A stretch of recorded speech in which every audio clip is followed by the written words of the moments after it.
Hello students, welcome to SR Biology online classes. My name is Sampat राज नागर। अभी तक अपन ने इस चैप्टर में लैंगिक और अलैंगिक जनन कंप्लीट हो गया है। लैंगिक जनन की घटनाओं के बारे में पूरा वर्णन कर लिया गया है और साथ में अपन देख रहे हैं लैंगिक जनन की घटनाएं। लैंगिक जनन की घटनाओं में अपन ने पहले पार्ट में अपन ने देखा है युग्मक जनन। भाई लैंगिक जनन की घटनाओं में पहला है निषेचन से पूर्व की घटना, दूसरा है निषेचन और तीसरा है निषेचन पश्चात की घटना। तो अपन जो देखा है युग्मक जनन अपने कंप्लीट हो गया है। युग्मक जनन कैसे होता है, दूसरा युग्मक स्थानांतरण किस प्रकार से होता है वो कंप्लीट हो गया।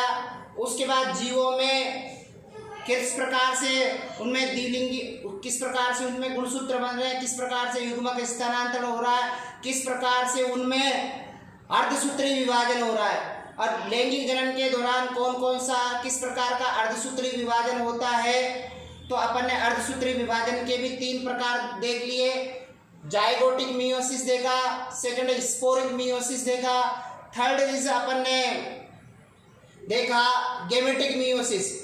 तो 3 अपने मियोसिस टाइप हो गए थे। लैंगिक अंगों में युग्मक जनन लैंगिक अंगों में किस प्रकार से अर्धसूत्री विभाजन होता है, 3 टाइप अपन ने देख लिया। फिर उसके बाद अपन देखते हैं कि जीवों में गुणसूत्रों की संख्या, जीवों में गुणसूत्रों की संख्या कितनी होती है। अपन जानते हैं कि प्रत्येक जीव में गुणसूत्र की संख्या अलग अलग होती है।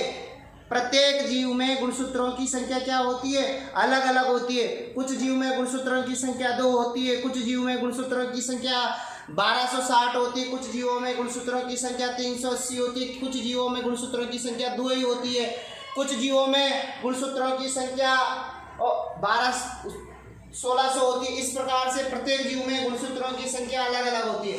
जैसे अपन बात करें एनिमल की बात करें तो एनिमल में जंतुओं में जो एस्केरिस मेगालोसिपेला है उसमें गुणसूत्रों की जो मैक्सिमम न्यूनतम गुणसूत्रों की संख्या 2 होती है और अगुणित 1 हो जाएगी, मतलब हाफ हो जाएगी।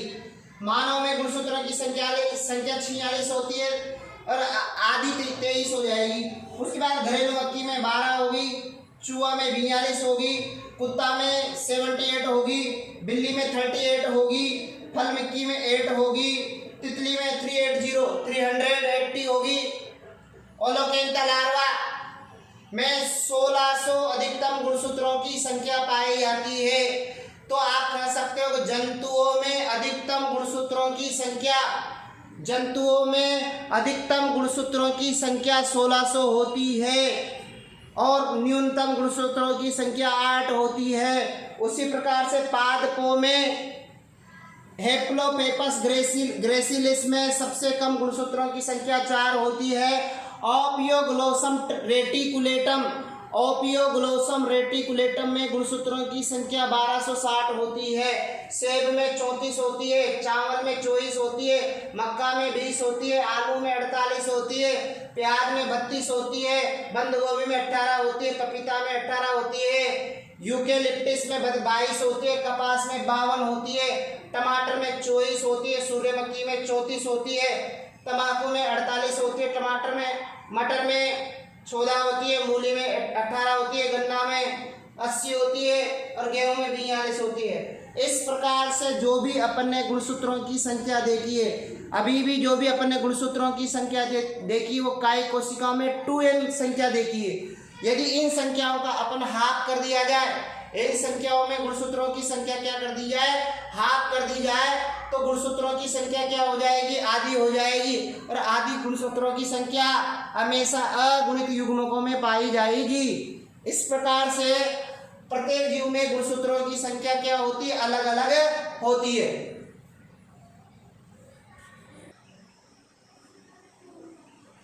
सेकंड पॉइंट स्टार्ट होगा अपना अब निषेचन।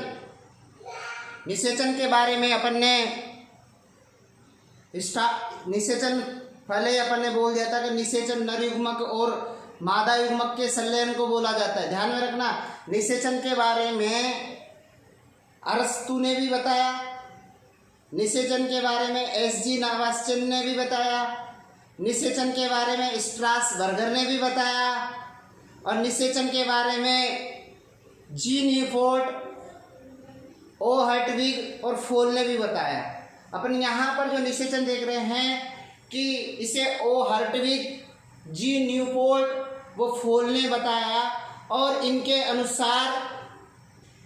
अनुसार नर युग्मक शुक्राणु व मादा युग्मक अंडाणु के संलयन को, नर युग्मक शुक्राणु व मादा युग्मक के संलयन की क्रिया को क्या बोला जाता है? निषेचन कहा जाता है। और निषेचन के फलस्वरूप बनने वाली द्विगुणित संरचना को युग्मनज कहा जाता है। ध्यान में रखना, इनके अनुसार नर युग्मक व मादा युग्मक के संलयन से युग्मनज बनता है और इनके बनने की क्रिया को निषेचन कहा जाता है। ध्यान में रखना, निषेचन 2 प्रकार का होता है। कितने प्रकार का होता है भैया निषेचन? 2 प्रकार का होता है। एक होता है बाह्य निषेचन, दूसरा होता है आंतरिक निषेचन। बाह्य निषेचन से मतलब है कि ऐसा निषेचन जो शरीर के बाहर होता है। आंतरिक निषेचन से मतलब है जो शरीर के अंदर होता है।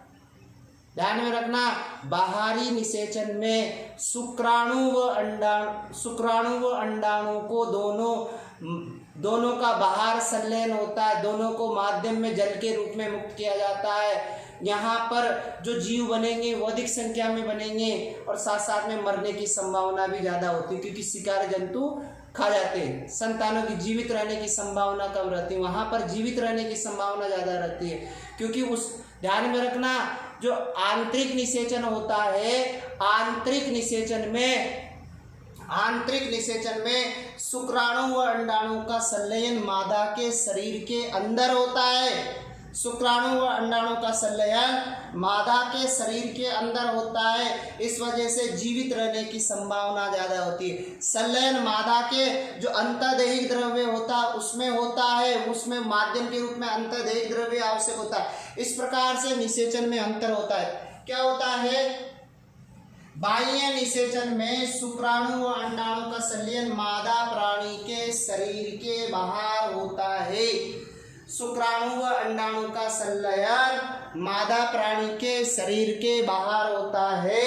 इसमें शुक्राणु व अंडाणु का संलयन मादा प्राणी के शरीर के अंदर होता है।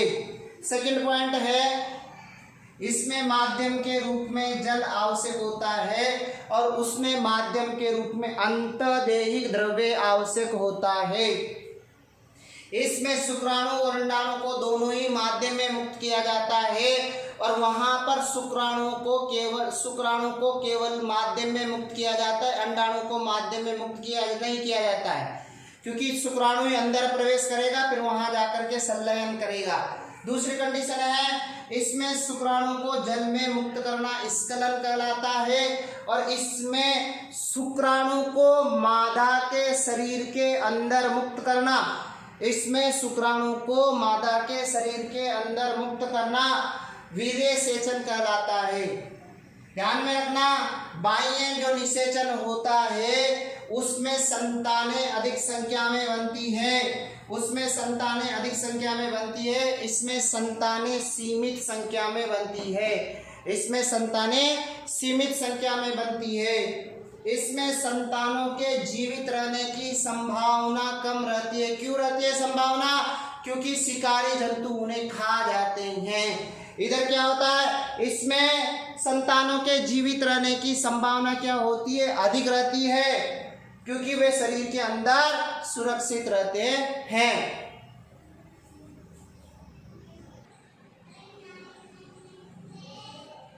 अगला अंतर स्टार्ट होता है। अपन ने 6 पॉइंट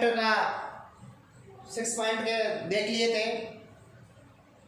तो अगला पॉइंट आएगा, इसमें शुक्राणुओं की संख्या बहुत अधिक होती है। ध्यान में रखना, जो बाहरी निषेचन होता है उसमें शुक्राणुओं की संख्या बहुत अधिक होती है और अंडाणुओं की संख्या भी बहुत अधिक होती है, लेकिन जो आंतरिक निषेचन होता है उसमें शुक्राणुओं की संख्या तो बहुत अधिक होगी और अंडाणुओं की संख्या बहुत कम होगी।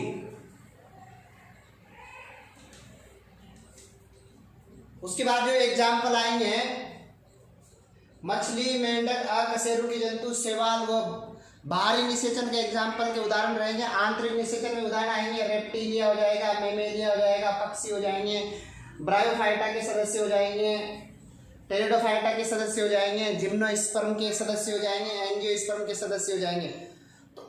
तो मतलब अपन कह सकते हैं हायर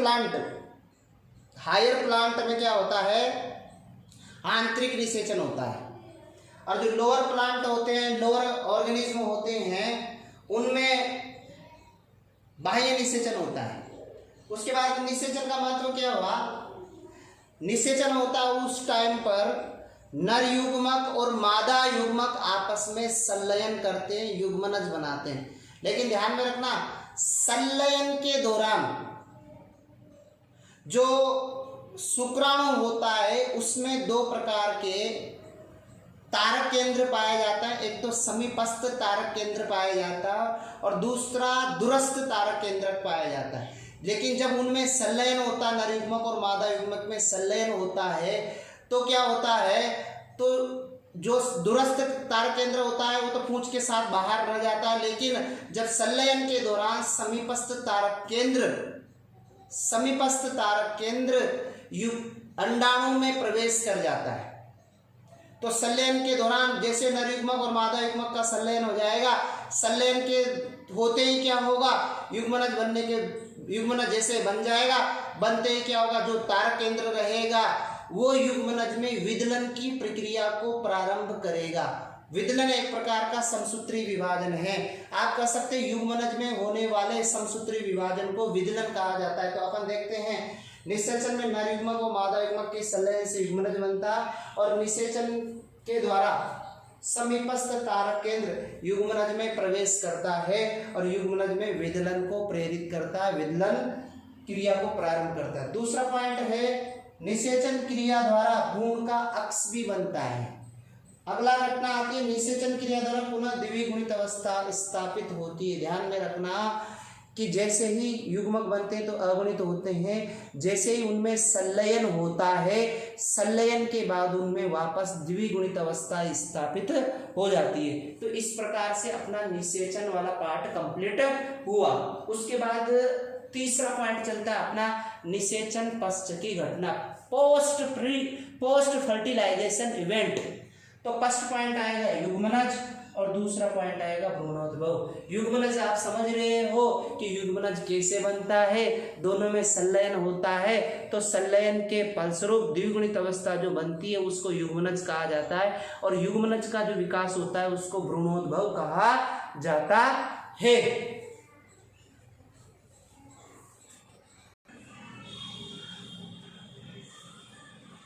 स्टार्ट होता है युग्मनज स्टार्ट होता है। निषेचन की पश्च घटना में फर्स्ट पॉइंट रहेगा युग्मनज। अब युग्मनज कैसे बनता है, आप जानते ही हो कि नर युग्मक और मादा युग्मक का क्या हो जाएगा, संलयन हो जाएगा। नर युग्मक व मादा युग्मक का संलयन हो जाएगा। संलयन होने के फलस्वरूप एक द्विगुणित संरचना बनती है जिसे युग्मनज कहा जाता है। अब युग्मनज का जो फिर आगे विकास होता है, फिर इसके द्वारा भ्रूण का डेवलपमेंट होता है। अब ध्यान में रखना, जो युग्मनज होता है जीवन का स्टार्ट करने वाली, जीवन को प्रारंभ करने वाली प्रथम कोशिका माना जाता है। तो अपन देखते हैं कि निषेचन, ध्यान में लिखा है कि नर युग्मक, शुक्राणु, मादा युग्मक, अंडाणु का संलयन होगा, तो संलयन के फलस्वरूप एक द्विगुणित संरचना बनती है जिसे युग्मनज कहा जाता है। क्या बोला जाता है, युग्मनज कहा जाता है। उसके बाद बोला निषेचन क्रिया द्वारा शुक्राणु अंडाणु संलयन करके द्विगुणित संरचना का निर्माण करते हैं जिसे युग्मनज कहते हैं। इसे नई पीढ़ी की प्रथम कोशिका माना जाता है। क्या बोला जाता है, नई पीढ़ी की प्रथम कोशिका माना जाता है, अर्थात ये जीवन को प्रारंभ करने वाली प्रथम कोशिका है। उसके बाद है युग्मनज का निर्माण जीवन चक्र व पर्यावरण पर निर्भर करता है। ध्यान में रखना, शैवाल व कवक में क्या होता है, जो युग्मनज बनता है ना, उस युग्मनज के बाहर मोटी भित्ति का निर्माण होता है। ध्यान में रखना, जो शैवाल होता है और कवक होता है उसमें युग्मनज के बाहर मोटी भित्ति का निर्माण होता है, और मोटी भित्ति का निर्माण होता है। ऐसी संरचना को बोला जाता है ऊस्पोर। ऐसी संरचना को क्या बोला जाता है? ऊस्पोर कहा जाता है, निषेकांड कहा जाता है। ये ऊस्पोर क्या होता है? एक तरह से ऊस्पोर मोटी भित्ति के द्वारा सुरक्षित रहता है। ऊस्पोर क्या होता है? मोटी भित्ति के द्वारा सुरक्षित रहता है, और ये क्या करता है? जो युग्मनज होता है उसकी सुरक्षा करने से संबंधित कार्य करता है। जैसे ही अनुकूल परिस्थितियां आती हैं तो अनुकूल परिस्थितियों के आने पर क्या होता है? युग्मनज में क्या होगा? अर्धसूत्री विभाजन होगा, जिससे अगुणित संतानें उत्पन्न होंगे। ध्यान में रखना, शैवाल और कवक क्या होते हैं? एक तरह से अगुणित उनका पादप शरीर होता है, उनका प्लांट बॉडी होता है। इससे उनकी जो संतान बनती है वो भी अगुणित संतान बनेगी। उसमें क्या होगा? जो युग्मनज होता है उसमें अर्धसूत्री विभाजन होता है, जिससे कि अगुणित संतानें बनेगी। उसके बाद अधिकांश जीवों में युग्मनज बनने के पश्चात उसमें विराम अवस्था आएगी, और विराम अवस्था के पश्चात द्विगुणित संतानें बनेगी, और द्विगुणित जीवन चक्र का प्रारंभ होगा। ध्यान में रखना, दूसरी कंडीशन, अधिकांश पौधों में द्विगुणित व अगुणित जीवन चक्र पाया जाता है। ध्यान में रखना, आगे आएगा, द्विगुणित अवस्था को बीजाणुद्भिद कहा जाता है, अगुणित अवस्था को युग्मकोद्भिद अवस्था कहा जाता है। स्पोरोफाइट स्टेज और गैमेटोफाइट स्टेज कहा जाता है। तो अपन बोल रहे हैं पौधों में द्विगुणित अगुणित अवस्थाएं पाई जाती है। इन पौधों में मुख्य पीढ़ी क्या होती है? मुख्य पीढ़ी द्विगुणित होती है, जिसे बीजाणुद्भिद कहा जाता है, स्पोरोफाइट कहा जाता है, और अगुणित पीढ़ी को युग्मकोद्भिद या गैमेटोफाइट कहा जाता है। युग्मनज दो पीढ़ियों के मध्य की महत्वपूर्ण योजक कड़ी है, और इसे जीवन चक्र की प्रथम कोशिका भी माना जाता है। क्लियर? तो ये युग्मनज निषेचन की फर्स्ट घटना में फर्स्ट पॉइंट है युग्मनज। सेकंड पॉइंट स्टार्ट होगा भ्रूणोद्भव।